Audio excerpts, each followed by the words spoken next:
33వ అధ్యాయము 12వ వచనం నుంచి కొన్ని మాటలు ధ్యానించుకుందాం. మరియు నరపుత్రుడా, నీవు నీ జనులకు ఈ మాట తెలియజేయము. ఏ జనులకు? ఎవరు నా జనులు? ఎవరండి? ఇప్పుడు మీరు ఏదైనా కంపెనీలో పనిచేస్తున్నారనుకో, కంపెనీ ఓనరు చెప్పింది చేస్తారా, చేయరా? అంతటా అందరు చేస్తారు.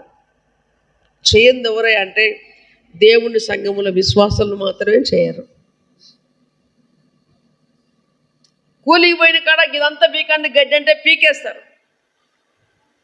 బల్లెకి పోయిన కాడ విద్యార్థులు ఇదంతా చేయండి చేస్తారు. హోంవర్క్ రాసుకురండి రాసుకొస్తారు. ఒక ఆఫీసులో ఇదంతా చేయాలని చేసేస్తారు. అన్ని చేస్తూ ఉంటారు. కానీ ఎక్కడ మాత్రం చేయరంటే దేవుని మందిరములో యేసుప్రభు బిడ్డలు మాత్రమే సేవకుని మాట చేయరు. ఆయన ఏమో చెప్తా ఉంటాడు.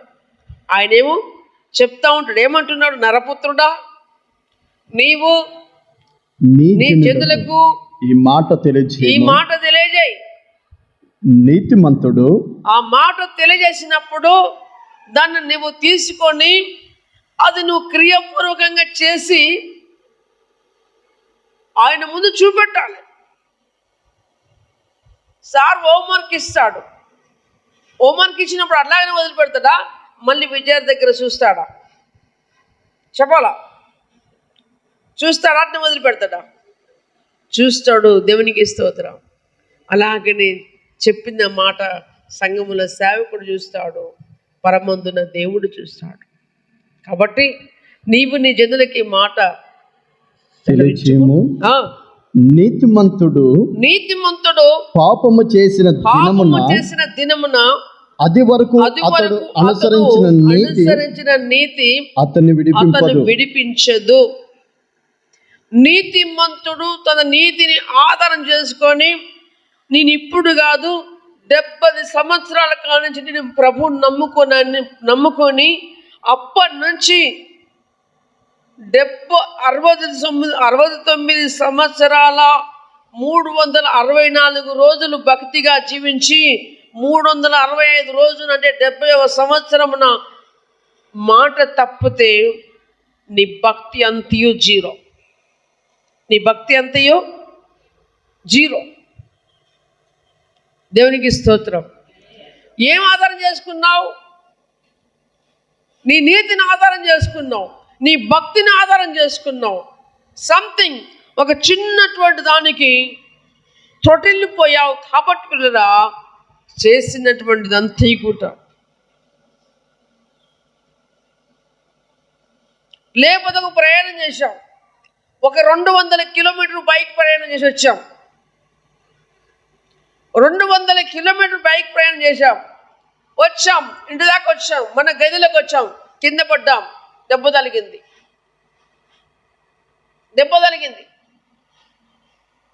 ఇప్పుడు 200 ప్రయాణం నుంచి నేను బాగానే వచ్చాను, ఇప్పుడు ఎట్లా దెబ్బ తగిలిందంటే ఇంటికి క్షేమంగా వచ్చినట్ట, దెబ్బ తగిలినట్ట కదా? అలాగనే క్రీస్తునందు పిల్లరా, మన భక్తిని ఆధారం చేసుకున్నట్లయితే, చేసుకొని పాపము చేస్తే, పాపం అంటే ఆజ్ఞను అతిక్రమించటమే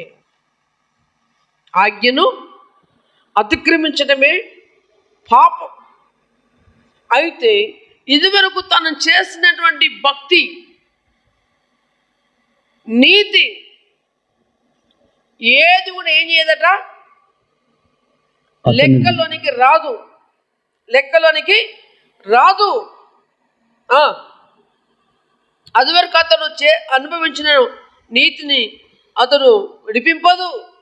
దుష్టుడు చెడుతనమును విడిచి మనసు త్రిప్పుకొనిన దినమున తాను చేసిన చెడుతనమును బట్టి వాడు పడిపోడు. దేవునికి స్తోత్రం.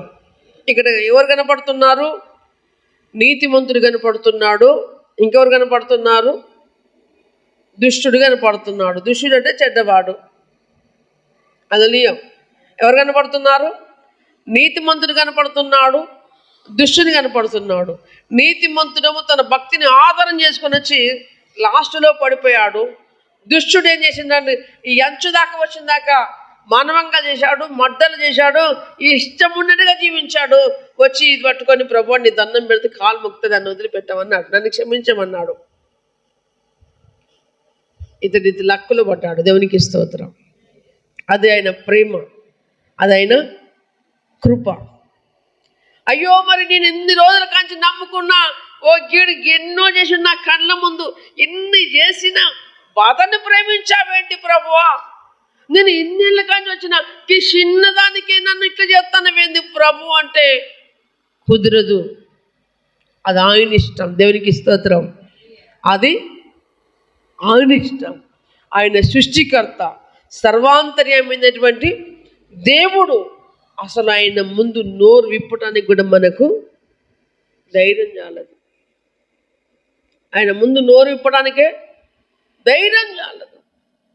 కనుక క్రీస్తునందు ఏమంటున్నాడు ఇక్కడ, దుష్టుడు చెడుతనమును విడిచి మనసు తిప్పుకొనిన దినమున తను చేసి ఉన్న చెడ్డ తనము బట్టి వాడు పడిపోడు. అలాగనే నీతిమంతుడు పాపం చేసిన దినమున తన నీతిని బట్టి అతడు బ్రతకజాలడు. తన నీతిని బట్టి అతడు బ్రతకజాలడు. నీతిమంతుడు నిజముగా బ్రతుకుదునని నేను చెప్పినందున అతడు తన నీతిని ఆధారం చేసుకొని పాపము చేసిన అతని నీతి క్రియలన్నిటిలో ఏది జ్ఞాపకమును తేబడదు. తన నీతిని ఆధారం చేసుకొని పాపం చేసినప్పుడు ఏది జ్ఞాపకం రాలేదు. అందుకని మత్తయి సువార్త 7:21 అంటాడు, అనేకులు ప్రభు అంటాడు, ప్రభువా నన్ను పిలిచిపోతే వాడు పరలోక రాజ్యము చేరడు. 22 అంటాడు, అనేకులు నా ముందుకు వచ్చయ్యా నీ నామములో దయ్యంలో వెళ్ళగొచ్చాము. ఒకసారి చదవాలి. నీ నామములో దయ్యం వెళ్ళగొట్టాము, రోగులను స్వస్థపరిచాము. రైట్, నిజమే స్వస్థపరిచింది నిజమే, దయ్యాలు వెళ్ళగొట్టింది నిజమే. ఎప్పుడు నీతిలో ఉన్నది సేపు చేయగలిగాం. నీతి తప్పితే నీ నీతి ప్రభువా అని నన్ను కింది వచ్చినాం. అనేకులు ఆ దినమందు అనేకులు నన్ను తీర్పు దినములో జడ్జిమెంట్ ముందుకు వెళ్ళినప్పుడు అనేకులు ఆ దినమందు నన్ను చూసి ప్రభువా మేము నీ నామమున ప్రవచింపలేదా, నీ నామమున దయ్యములను వెళ్ళగొట్టలేదా, నీ నామమున అనేకమైన అద్భుతములు చేయలేదా అని చెప్పుదురు. అప్పుడు నేను మిమ్మును ఎన్నడను ఎరగను, అసలు ఎరగను, అక్రమము చేయవారులారా నా యొద్ద నుండి పోండి అని వారితో చెప్పుదును. నా యొద్ద నుండి పోండి అంటాడు. క్రమము లేనిదంతా కూడా అక్రమమే. క్రమము లేనిదంతా కూడా అక్రమమే. క్రీస్తునందు ఓకే, మరి వీళ్ళు ఎట్లా చేశారు అంటే దేవుని మీద ఆధారపడ్డప్పుడు, నీతిగా ఉన్నప్పుడు, పరిశుద్ధంగా ఉన్నప్పుడు అద్భుతాలు జరిగాయి, ఆశ్చర్య కార్యాలు జరిగించారు, దయ్యాలు వెళ్ళగొట్టారు, రోగులను బాగు చేశారు. తన నీతిని ఆధారం చేసుకుని ఏం చేశారు? పాపం చేశారు, అతిక్రమం చేశారు. ఇప్పుడు నువ్వు ఇంతమందిని సేవకు నడిపించావు పేతురు, మరి నువ్వు రా అని చెప్పడు ఆయన. ఎవరిని కూడా వదిలిపెట్టాడు, ఎవరిని కూడా ఆయన రికమెండేషన్ ఆయన దగ్గర అస్సలు కూడా ఉండదు.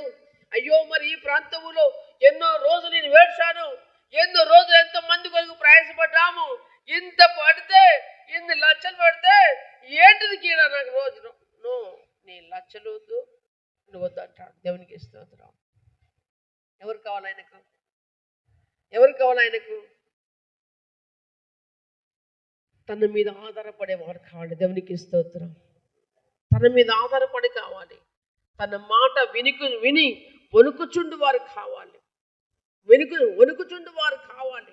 ఆయన ఎదుట దీన మనసు గల వారు కావాలి. నిత్యము ఆయన మీద ఆధారపడేవారు కావాలి. నిజంగా ఒక మాట చెప్పాడు కాళీ బాబు, నిజంగా భక్తి ఉంటే ప్రేరణ ఈ సగం భక్తి చేయం మనం. హల్లెలూయా. నీకు గవర్నమెంట్ నౌకరు వచ్చిందండి, గవర్నమెంట్ నౌకరు వచ్చేది, నువ్వు వారంలో 6 రోజులు డ్యూటీకి పోకుండా నీ ఇష్టం ఉన్నప్పుడు పోతానంటే నేను ఉంచుకుంటాడా? ప్రైవేట్ దాంట్లో పని చేస్తున్నావు, అయ్యా నాకు ఈ 10 రోజులు నేను రాలేను అంటే నేను మళ్ళీ వారం రానిస్తాడా? రానియను. ప్రియులా, ఏది కానీ ఏ డిపార్ట్మెంట్లో కానీ ఇలా నేను ఇష్టం ఉన్నప్పుడు వస్తాను, నా ఇష్టం ఉన్నప్పుడు పోతానంటే అన్ని తీసి పారేస్తారు. కానీ తీసి పారేది ఎక్కడ తెలుసా? మందిరాలు మాత్రమే. కానీ భక్తుడికి కళ్ళు తెరిచిన దినమందు తన సన్నిధిని హత్తుకుంటాడు. దేవునికి స్తోత్రం. తన సన్నిధిని ముద్దాడుతాడు. ఎప్పుడో భక్తునికి కళ్ళు తెరిచినప్పుడు, ఆత్మీయ నేత్రాలు తెరవబడ్డప్పుడు.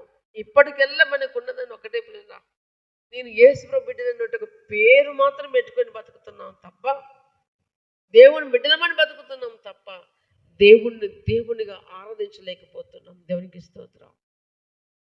ఏంటంటే నీతిమంతుడు తన నీతిని ఆధారం చేసుకున్నప్పుడు తను చేసినటువంటి నీతి ఏది కూడా తనకు చూడు ఒకసారి 13వ వచనంలో, నీతిమంతుడు నిజముగా బతుకునని నేను సెలవిచ్చిన ఎడల చెప్పినందున, నీతిమంతుడు నిజముగా బ్రతుకునని నేను చెప్పినందున అతడు తన నీతిని ఆధారం చేసుకొని పాపము చేసిన ఎడల అతని నీతి క్రియలన్నిటిలో ఏదియు జ్ఞాపకమునకు తేబడదు. తాను చేసిన పాపమును బట్టి అతడు మరణము నొందును. దేవునికి స్తోత్రం. హల్లెలూయా. బల్లి ఎంతమంది తెలుసు అండి? ఎంతమంది తెలుసు కదా? ఒక 20 కిలోల మటన్ వండినాం, చూస్తుండగా బల్లి పడ్డది. తింటారా? పారబోతారా? చెప్పాలి. తింటారా? పారబోతారా? పోయి 20 కిలోల మటన్ అంటే 10,000, ఇంచుమించు 14-15,000 కదా. అలా మాల్ మసాలాకి 20,000 రూపాయలు వేస్ట్గా పోతున్నాయి. తింటారా? పారిపోతారా? కదా. అలాగనే మన భక్తి జీవితం కూడా అంతే అండి. అంతే. అంత ఉడికింది, అయిపోయింది, మసాలా వేద్దామని మూత తీస్తే పైనుంచి మళ్ళీ పడ్డది. ఖతం. అప్పటిదాకా అందరు నోర్లు ఎట్లా ఉంటాయి? అయిపోయిందిరని ఊరుతూ ఉంటాయి. కానీ స్పాట్లో మళ్ళీ పడ్డది.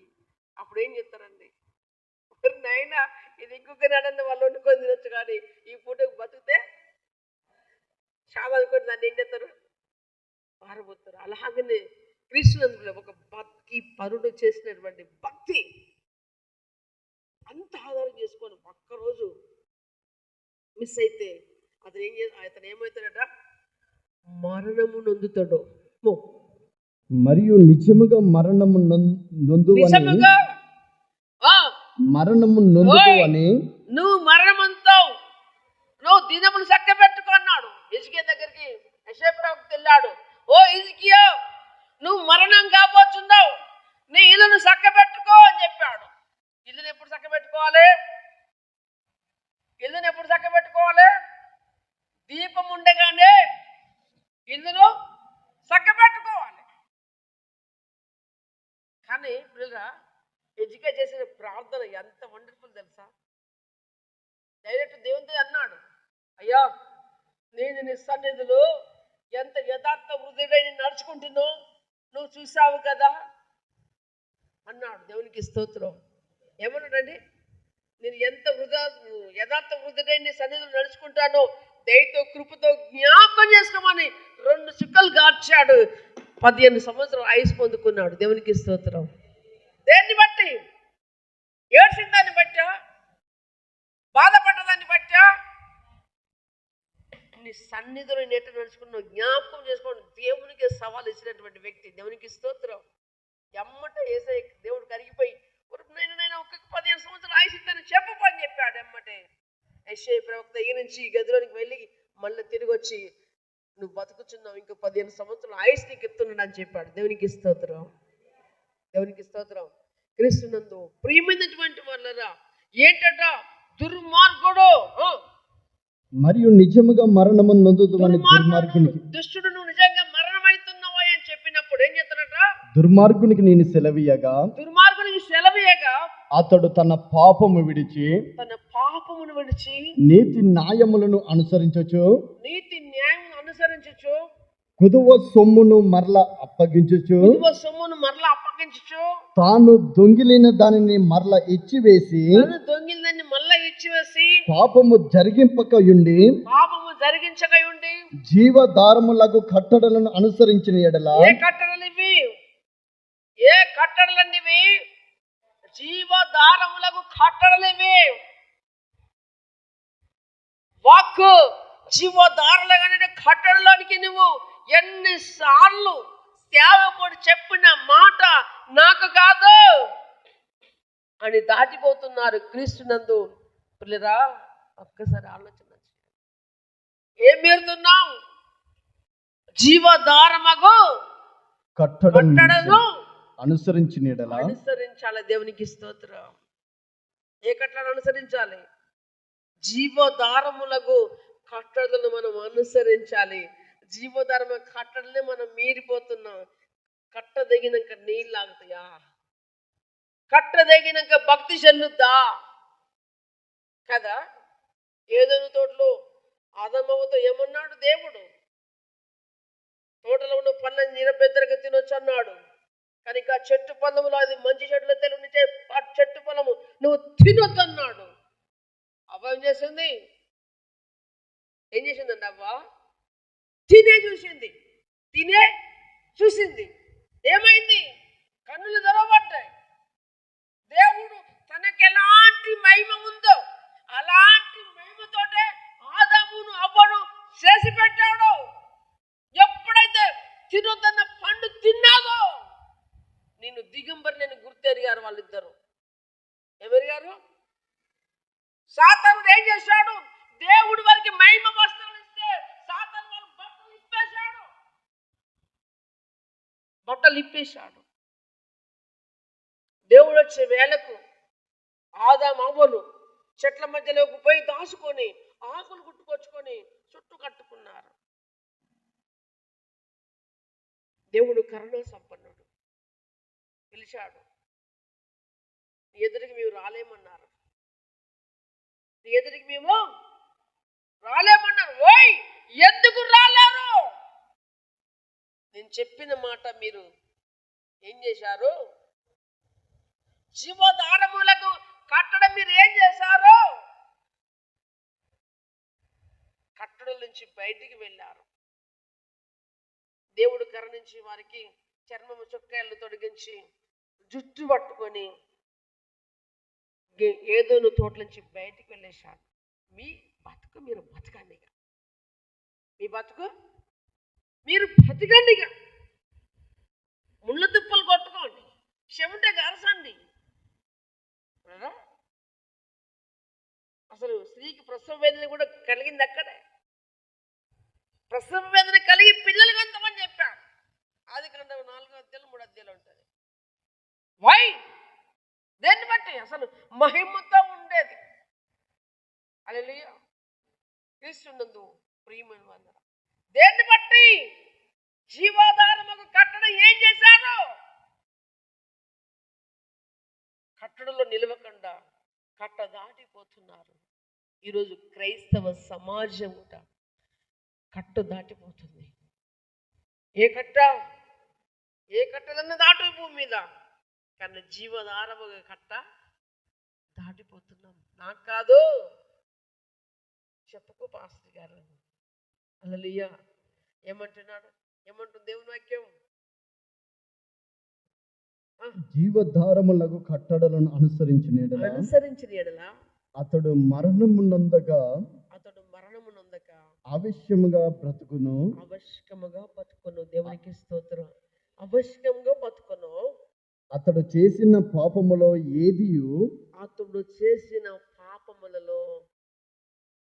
ఏదియు అతని విషయమై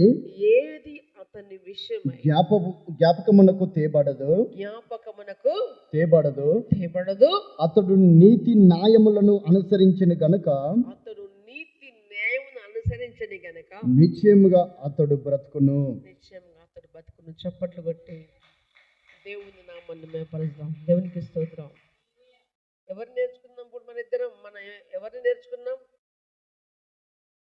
ఎవరు నేర్చుకున్నామండి? మనము ఇద్దరు వ్యక్తులు నేర్చుకున్నాం. ఒకడు నీతిమంతుడు, ఒకడు దుష్టుడు. నీతిమంతుడు తన నీతిని ఆధారం చేసుకొని పాపం చేస్తే శిక్ష ఖాయం.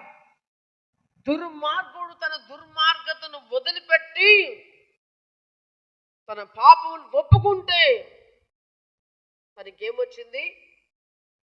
జీవం వచ్చింది. దేవునికి స్తోత్రం. లేదా దేవుని బిడ్డలముగా, యేసు రక్తములు కబడిన బిడ్డలముగా మనము నీతిని బట్టి నడుచుకుందామో, దుర్మార్గ నడతను నడుచుకుందామో ఒక్కసారి ఆలోచన చేయండి. మన భక్తి ఎప్పుడు ఆధారం చేసుకోవద్దు. దేవునికి స్తోత్రం. అనుదినము మనం కడగబడుతూ ఉండాలి. అనుదినము మనం సరిచేస్తబడి ఉండాలి. అనుదినము దేవుని వాక్యము చేత కడగబడుతూ ఉండాలి. యేసు రక్తములో మన పాపాలని కొట్టుకుపోతూ ఉండాలి. దేవునికి స్తోత్రం. దేవుని కొద్ది మాటలు ఆశ్రయించి దీవించి మన జీవితంలో ఫలింపచేయండి.